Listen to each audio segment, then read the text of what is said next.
Hello, everybody. How are you doing today? Well, I guess you could say this morning because it's currently, I believe it is 1:07 in the morning. So, I decided to do a video about basically discussing the difference between creative decks, archetype decks, or weakened archetype decks. And let's begin. So, first, I'd just like to mention that these five cards I chose represent their respective decks, and in what ways do certain cards have, advantages, or certain decks have advantages over others when it comes to topping out YCS tournaments. So, let's first start off with the Rabbit deck.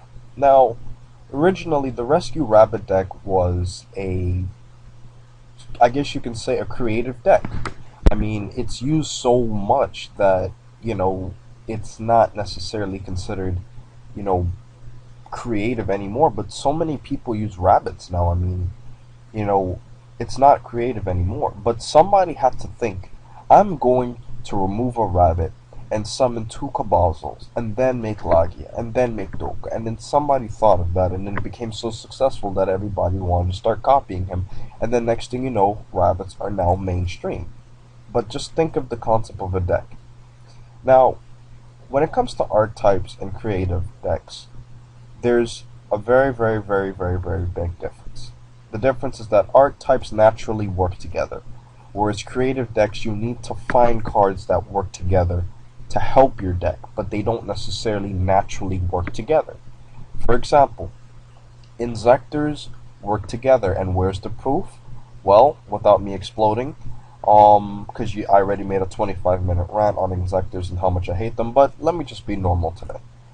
Inzectors, the proof that they work together is the fact that they can all equip Inzector cards, which proves that they're a deck that works together. The archetype is Inzectors. They all do something similar. They can all equip. Now let's take Windups. Windups are, what they have in common is they all work together to, special summoning each other with the whole factory, and, the whole Windup rat just summoning Hunter and then looping your whole hand. That, they work together to special summon each other, especially with Windup Factory. Ice Barriers, they all work together by stalling, I guess you can say, and special summoning other Ice Barrier monsters. And they also work to make your opponent put cards back in his hand, like I believe Brionic is the promo card of the Ice Barrier family, along with Ice Barrier Dance Princess, I believe that's what her name is. But anyways, that's basically an example of how certain decks work together. Now, if you take this deck here, Rabbit, there isn't any card in a Rabbit deck that naturally works together with themselves. They're nowhere near an archetype. And many players confuse this. Many players don't realize that a lot of people use creative decks that they don't realize. I dueled this guy yesterday. He was using Inzectors against me, and he was telling me how, creativity doesn't win in Yu-Gi-Oh! And I was thinking, well, I think for the most part you can say that that's correct, but not necessarily always. I mean, rabbits are a creative deck that's just overplayed. My Apocalypse deck would be overplayed if it was better and if it could top at a tournament. However, if I had the choice, I wouldn't want anybody to copy my Apocalypse deck, and I don't want anybody to replicate my deck out there because it was something that I thought originally, and I don't want anybody to use it, even though my Apocalypse deck manages to beat the average deck out there, except for fucking Inzectors. Now, back to my point. You take my Apocalypse deck. Now, without telling you the whole recipe, Grave Squirmer is arguably one of my most commonly seen cards next to Thunder King. Now, Grave Squirmer is a card that can be really, really, really good if it's used in the correct deck. And my deck works by your monsters attacking my face downs, and I blow up your cards, so it's basically a 1-for-1.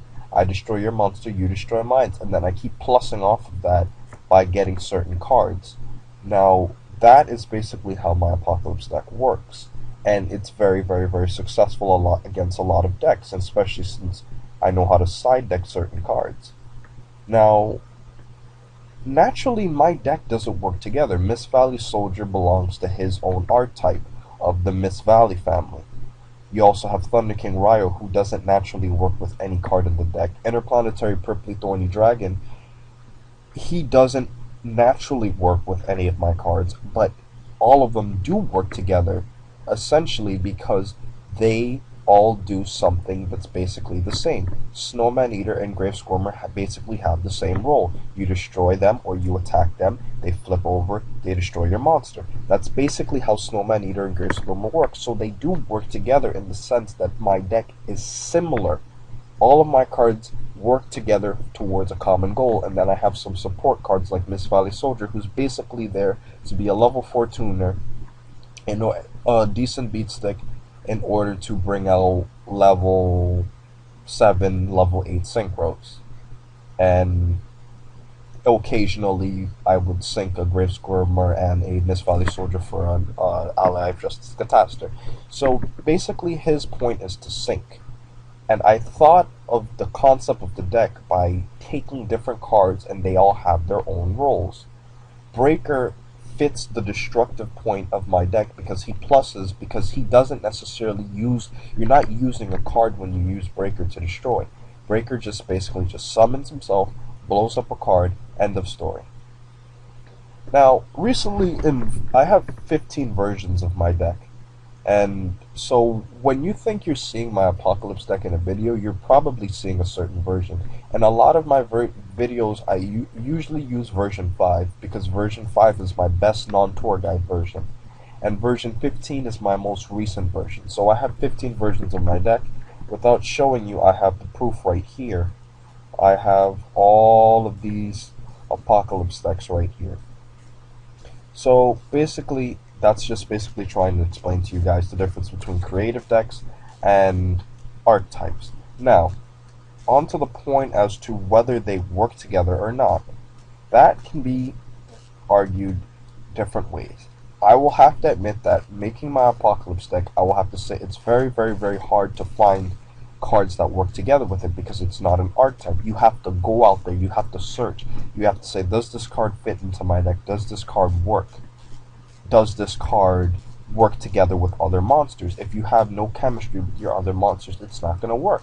For example, for a long time I was so stupid with my deck that I didn't have Effect Veiler. Now that Effect Veiler's in my deck, Effect Veiler works with Interplanetary Purpley Thorny Dragon to make a Brionic. And Brionic is a good staple synchro card that I can have. So that's basically what I mean. The deck has to work together. My deck naturally doesn't work together. I took a bunch of random monsters and figured out to put them in certain ratios into which they would be the most effective. Tour Guide helps me with the power factor because my deck lacks power. My deck is not strong at all whatsoever. So I need some form of offensive card to hit my opponent. A lot of times with my older versions of my Apocalypse deck, I would have, I guess you can say, 2 Grave Squirmers in my hand and maybe a Snowman Eater. And, you know, I can defend, but how am I going to actually attack? The only way I had to attack was with ID, my Blackluster Soldier, which I never draw, so it doesn't matter, Gores, and a few beat sticks like Miss Valley Soldier, Breaker, Thunder King. So basically, I had to figure out a way. I need a way to bring out stronger monsters, and that's where Tour Guide came into the deck engine. Also, I had a lot of rank 3 monsters in my deck that would never be summoned because it's very hard for me to special summon a rank 3 monster because I only had 3 Snowman Eaters, sometimes 2 depending on which version of the deck I had, along with a mole. So with those 3 to 4 cards, it's very, very, very hard to have them on the field at the same time, overlay them, and then get them out. So over time, I had to keep adjusting to my deck, and that's the reason why I don't use any other deck except for my Apocalypse deck, because there's no point in me working on a deck that I'm never going to use. I'm trying to perfect my deck, and the only way I'm going to perfect it is if I keep deck testing. If I keep deck testing, is this version better than the other version? Version 5 is really, really, really good.